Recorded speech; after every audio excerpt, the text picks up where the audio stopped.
म आज हजुरहरूलाई एक्सेलको एउटा फङ्सन सिकाउँदैछु। जस्तो तपाईँहरूले कहिलेकाहीँ चाहिँ डाटाहरू टाइप गर्दाखेरि यो होरिजेन्टल टाइप गर्नुपर्ने डाटालाई भर्टिकल टाइप गर्नुभयो। जस्तो तपाईँले यो एसियन वर्कर्स नेम जेन्डर यसरी हुनुपर्ने थियो, तर तपाईँले यसरी टाइप गर्नुभएको छ भने यसलाई कसरी स्विच गर्न सकिन्छ भन्ने कुरा म तपाईँहरूलाई सिकाउँदैछु।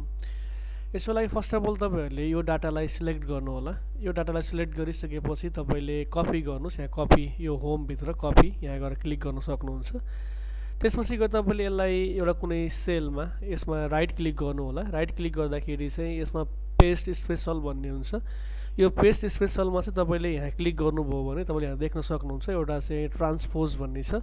यो ट्रान्सपोजमा गएर क्लिक गर्नुभयो भने डाटाहरू यसरी तपाईँको चाहिँ जुन भर्टिकल थियो त्यो भर्टिकल डाटाहरू केमा आयो त होरिजेन्टलमा चाहिँ तपाईँले देख्न सक्नुहुन्छ। यसरी हामी यो डाटालाई भर्टिकल डाटाहरूलाई होरिजेन्टलमा चाहिँ के गर्न सक्छौँ त कन्भर्ट गर्न सक्छौँ है त। हस्, थ्याङ्क यू।